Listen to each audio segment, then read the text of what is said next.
Welcome back to the Noise Podcast. This is your host, Max Gilson. This might be a familiar platform for some and a brand new one for others. I've long been thinking about how to start season 3 of the Noise Podcast. This has always been a deeply personal project for me, and I'm really excited to kick off the next iteration of the Noise Podcast. We're going to talk a little bit about what I'd like to accomplish with the project, and then jump into some of our trademark NFL predictions. The Noise Podcast has always been a sports betting podcast where we try to weed through some of the nonsense and the noise that you hear in social media surrounding sports betting, sports world, analytics, and likewise. So what I'm trying to get at here is that we're looking to build a brand and a medium for the average everyday person to have access to better sports betting content and better understanding of the way that the gambling industry really works. In years past, I've approached this in a different way, but the best way to do that is to take an analytical approach to sports betting and understand that these events are all markets. How sportsbooks price a game, a series, a season, this is all dependent on what you're going to be able to bet on when it comes down to it. I'm not a professional bettor. I don't spend my entire day betting on sports. I don't make my full-time income betting on sports. What I do is make money using a variety of different angles, mediums, and methods, all of which that I'm going to try to talk about on this podcast. I make money betting on sports, and I think that there's an angle for everyone to do the same. We all love watching sports. We all love watching the games with our friends. And a lot of us like throwing down a little action to do so. So what I'm looking to do is kind of embrace that culture, but at the same time, bring you something that is actually going to help you profit throughout the course of the season. And we're going to frame this in the light of the NFL season, where we're going to look to do a weekly show. It won't be every week, but about a weekly show where we're going to be giving out picks. We're going to talk about the futures market. We're going to talk about just different ways that you can get action down. And one of the most important elements of that is translating news into actionable insight, right? When you hear, something that's going on, when there's an injury, when there is a trade, how are you going to translate that into something that you can profit off of? Trying to weed through, what doesn't make sense and what does, and how sports books are now going to price this stuff based on those events. So that's the big approach that we're going to take. I'm going to try not to use words like locks or super max picks or anything like that. I'm not going to give you fake insight onto stuff. I'm going to tell you what I think. During a game, we're going to bring on a variety of different guests from kind of all walks of life to have more open and honest conversations about sports betting and the sports betting industry. Future guests that I'm looking to have will vary from professional gamblers, which, on our other iterations of the show, we went that route and tried to bring on some people to give out picks, which of course will always be a highlight of the show. But I think what I'd like to do is take a little bit of a broader approach and talk a little bit more about the theory and derive where we're going, where we're getting these picks from. Along with professional gamblers, I think we will look at content creators and people who make money in and around sports betting. I think this is a medium for everybody here, and we're going to try to gain some value out of having conversations with everybody. Sports betting is a difficult racket. It's a difficult game that, we try to play, and, there's enjoyable elements of it, but it can be frustrating. And we're going to kind of explore those concepts as well over the course of the show, and really show you why I'm starting this week is to show you how we're going to approach a full season of the NFL, starting with week 1. So I'll get into some preseason thoughts, but most importantly, I want to talk a little bit about the methodology. So with the season starting on Thursday, a lot of people are running to the counters, looking at their phones, trying to get in their futures. They're trying to figure out who's going to win the Super Bowl, what team is going to go over their win total. And I just want to caution you that sometimes the futures market is the least efficient way to play sports betting. What I'd like to do on the show is kind of discuss what are the different angles and approaches that you can take when you have something that you want to bet on. Looking for value if you have an opinion and trying to monetize that opinion. A lot of us, I think the Chiefs are going to win the Super Bowl. Well, is betting the Chiefs to win the Super Bowl at 5-1 the best way that you can invest in the Chiefs this season? Possibly not. We're going to look at kind of how you might do that.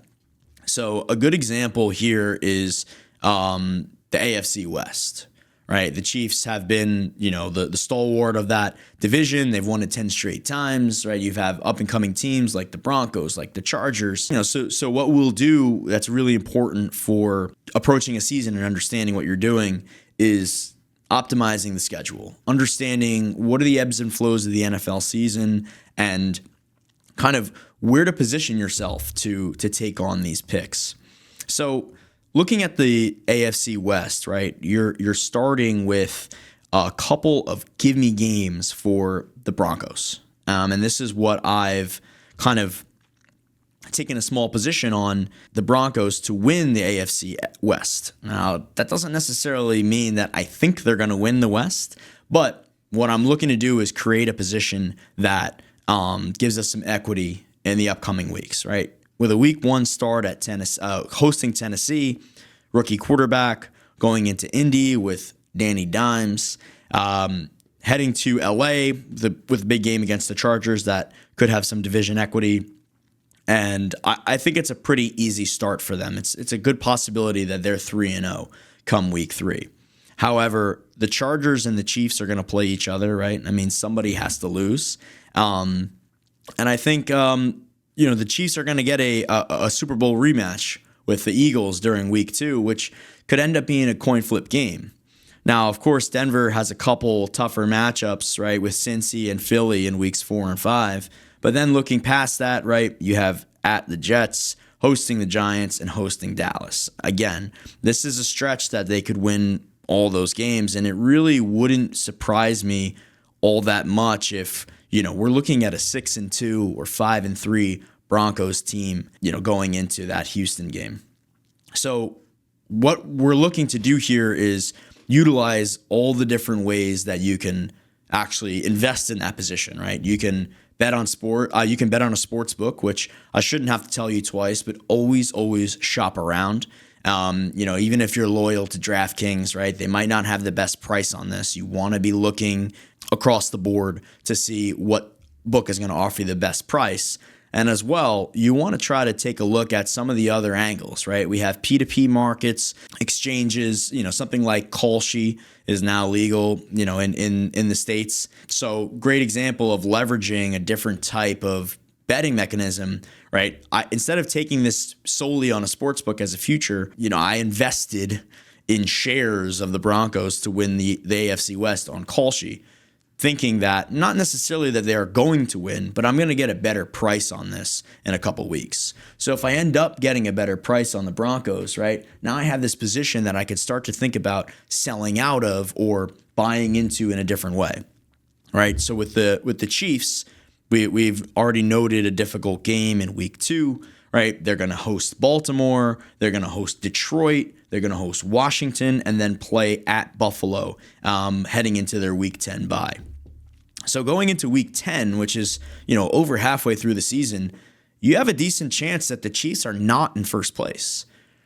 Sportsbooks are going to account for this, right? We know that you're going to pay some sort of Patrick Mahomes tax or whatever. But long story short, even if you think the Chiefs are going to win the division, even if you think the Chiefs are going to win the Super Bowl, come that week 10 bye, you are more than likely going to get a better price than you're getting right now. And that's why we're holding on and trying to create that position. So all this to say, when you're going through, the bets that you want to make on the season, take a look at the schedule. Try to optimize, when might actually be the best time to invest in these positions. And that'll be something that we'll be going through week by week, giving you opportunities to revisit futures markets and try to think about, what's a better way to do it. Another great example is win totals. A lot of people focus on whether a team is going over or under their win total, meaning total wins on the season. And an important thing to note is that the tails on these types of events are pretty large. That meaning if you are trying to bet the under 9.5 wins, let's say, more than likely it's going to be even more valuable to take some alternate unders on that as well. I don't want to just play under 9.5. I also want to play 8.5 and 7.5. And maybe, you can scale your position that way. But teams that have high upside or high downside, that is where, you're going to take advantage of something like that. Let's take a look at another team, the Dallas Cowboys. So just for clarity, this is not a position I've taken, but position that might make sense. Dallas has Dak Prescott's coming off an injury. Their offensive line, which used to be one of the best in the league, has potential to be bottom 10. They kind of just completely fell out. You have a lot of holes and missing pieces. Obviously, they've just traded Micah Parsons on the defensive side, so their once great pass rush might be impacted. And that's not to say that they're going to have a bad pass rush, but they might not be as elite as they were last year. And we'll really get a test to see how much Micah Parsons' impact was affecting some of the other guys that are on that line. On top of that, there's really little to no depth at the wide receiver position, right? You have a top 3 receiver in CeeDee Lamb. You have what the offense has supposedly been missing to stretch the field in George Pickens. But an injury to either of those two guys leaves you looking a lot like the Dallas Cowboys did last year, which wasn't a very good team. So the reason for explaining this is that when you're looking at the Dallas Cowboys win total, you have a super massive downside where they could end up being, let's say you rank them as a league average team right now, and that coincides with their win total around 8.5. But this could be a 5-win team if something goes wrong. A Dak Prescott or a CeeDee Lamb injury is cataclysmic for this roster.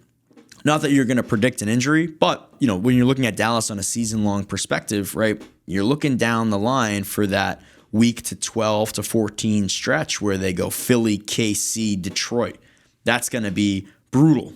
Even if they come out to a good start, maybe they drop week one's game, but playing the Giants early, playing the Bears early, they have a pretty difficult schedule. And this could be something that really, really has a long tail to the downside.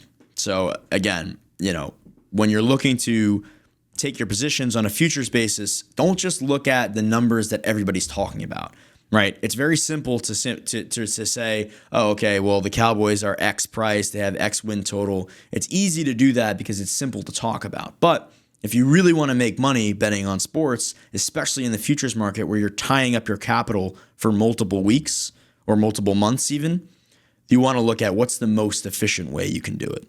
Another good example of this is the New England Patriots, right? The Patriots have pretty high upside, some might say. New quarterback in Drake May, new head coach in Mike Vrabel, new wide receiver in Stephon Diggs. The team could be coming into its own, and they are, a popular pick by a lot to show some serious improvement. And you're seeing that, in their win total, I believe, at 7.5. Again, personally, I think this is a team that could struggle despite, some of the hype around them. But more importantly to say, in order to get to that 7.5 or maybe 8.5 win total number, you're going to need to win a lot of coin flip games. You're going to need to beat the Pittsburghs, the Atlantas, the Tampa Bays of the world. Looking at their schedule, there's not a lot of give me wins, right, for a team that's coming off, a pretty poor season overall.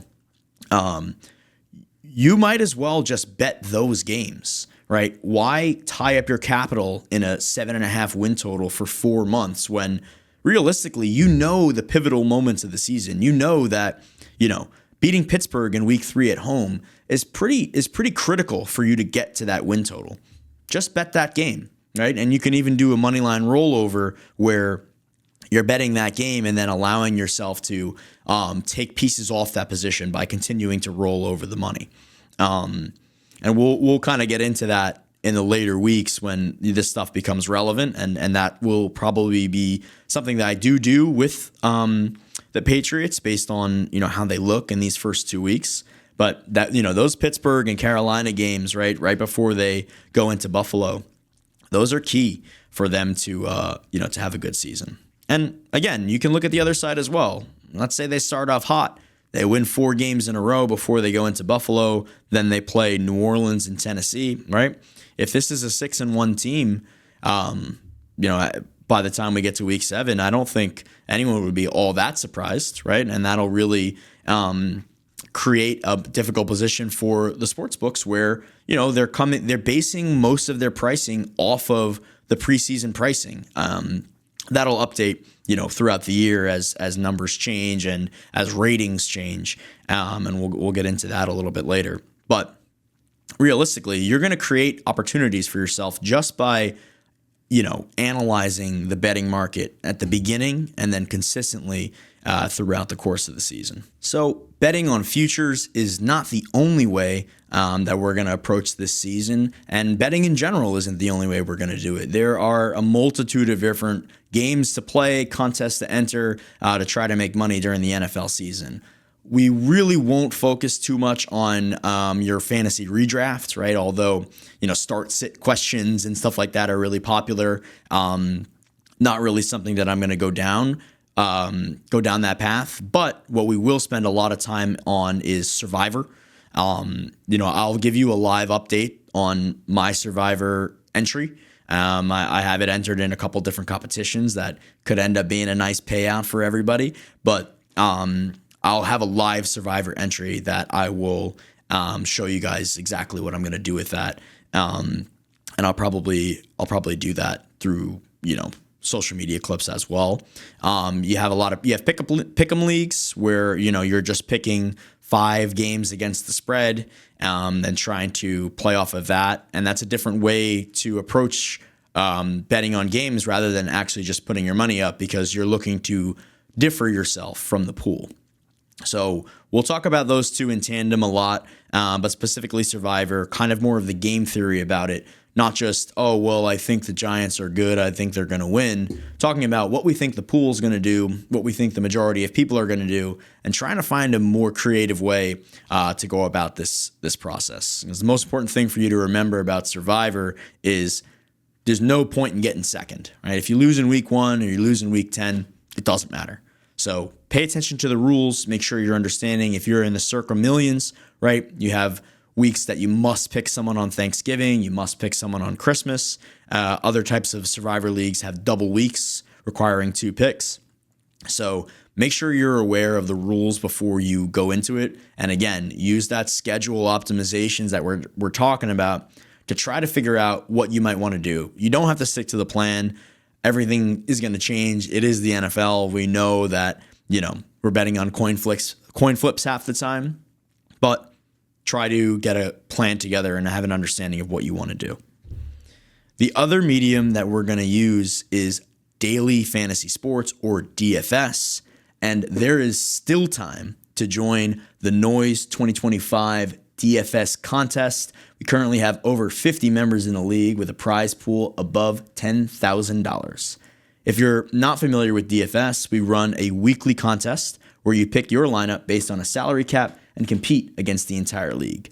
Send us or me a DM and comment below if you'd like to join. We need this by Saturday, September 7th. It's a Sunday-only league that's going to mirror the Millie Maker on DraftKings if you've ever played. So shoot me a DM if you'd like to join. DFS has quietly become one of my favorite ways to play, and one of my favorite ways to try to make money during the NFL season, right? It's a lot of game theory depending on your contest size and, trying to optimize a lineup based on upside, based on salary. It's an interesting way to play. And I think if you're taking this deeply analytical approach to the NFL, you're going to be able to find more interesting lineups to make going that route. So again, while this won't be a traditional fantasy or DFS show, I think we'll kind of talk about some of that as we go through games coming on in the later weeks. And before we wrap things up, I will talk a couple games for week 1 of the NFL season. I will be posting all of my picks in my Telegram live. It's free. I'll send picks immediately as I make them. A lot of them are coming out Sunday night, right when the lines open, and then later throughout the week as we gain some more information as far as injuries and stuff goes. And I think next week we'll talk a little bit more about, the timeline of an NFL week, when stuff comes out, when you should bet stuff, when you shouldn't, and what are the different angles to approach. So I'll be tracking that live in my Telegram. We'll also have a Discord this year, so we can chat during the games. Coming up in the next couple weeks, I will be doing some live streams on Sunday. Live betting is one of the best ways that you can make money during the NFL season. Live lines are far less efficient than the opening and closing lines in the NFL as far as the spread, the side, and the total.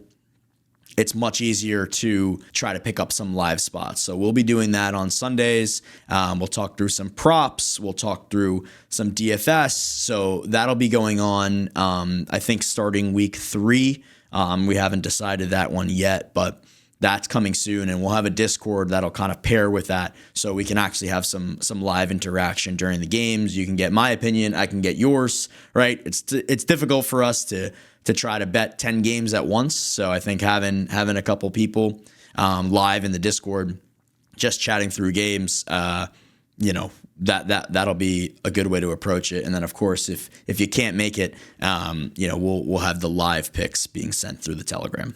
And moving on to our final segment, this will be my frozen lock of the week, brought to you by Sweet Gains. Sweet Gains is a protein ice cream company providing high protein, low calorie options to help you with your fitness goals. I'll be tracking the frozen lock of the week every week, and we can keep that as a tracker. And I think maybe I'll send out some protein ice cream to you guys depending on how we do. So my pick for this week will be the Vikings and the Bears under 44. Brand new coach for the Bears, Ben Johnson from the Lions. This is a familiar playbook for the Vikings, seeing as though they've been in division with the Lions for the last couple of years. We saw Caleb Williams really struggle in 2024, holding the ball too long, forcing a lot of plays, getting hit, taking sacks, getting turnovers. So I think this is a good spot for us to kind of have some cautious optimism with the Bears. A lot of people are pointing towards the success that Jared Goff had with Ben Johnson calling plays for him, which I do think will be the case down the line for the Bears. But week 1, it's just a tall task.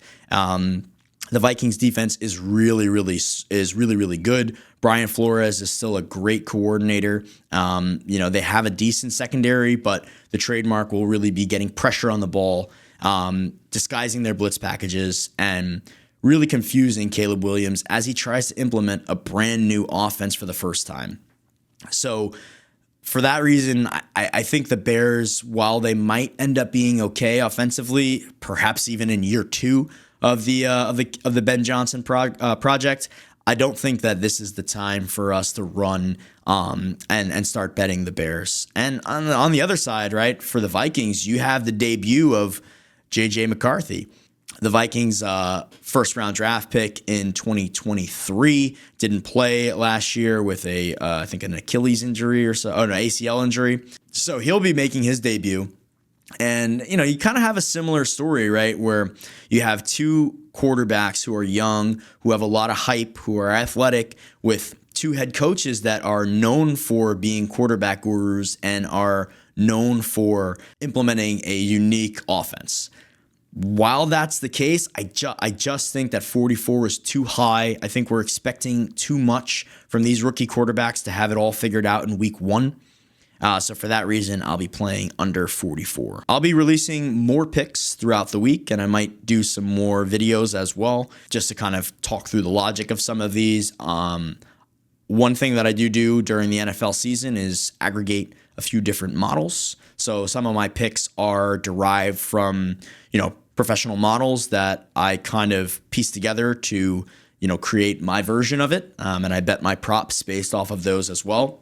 So again, just kind of talking through that stuff and trying to figure out, what's the best way to do it, right? If you are capable of, designing your own model or, running your own simulation of an NFL game, that's the best way to bet. You are not going to win at sports betting by, looking if Aaron Rodgers has 250 yards for 3 straight weeks and then saying he'll go over 250 in week 4. That's not how you're going to make money in the NFL. And we'll talk through that stuff as well as it comes up, right? Kind of debunking trends when you see people come about and say, there's some trend of a player doing X or a team doing this over a certain amount of time. We'll talk about whether that's signal or not. And in a lot of cases, it isn't. And a lot of the stuff that you see on Twitter and social media, it's just kind of a lot of fluff. So we'll talk through that stuff. We'll talk through trends that are real, that are relevant, right?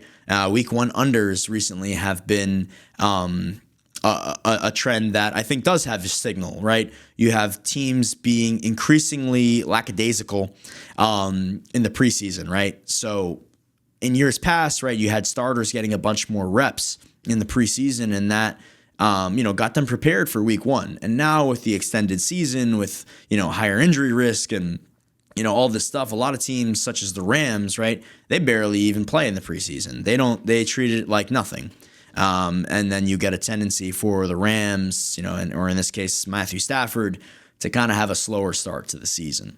So it's just a good example of a trend that, does have some value. It does have some hold. Now, again, you should look at what the actual numbers are before you blindly bet a trend, right? We're not going to bet the Vikings and the Bears under 39, right? Just because week 1 usually goes under. But we are going to consider, the fact that these teams just might not be prepared. And the sports books haven't accounted for that properly. And that's why you have, this trend. So again, constant evaluation, constant analysis of, what's happening versus what's being implied by the lines. But that's what we'll do on the show going forward. So that's going to do it for episode 1 of the Noise Podcast Revamped.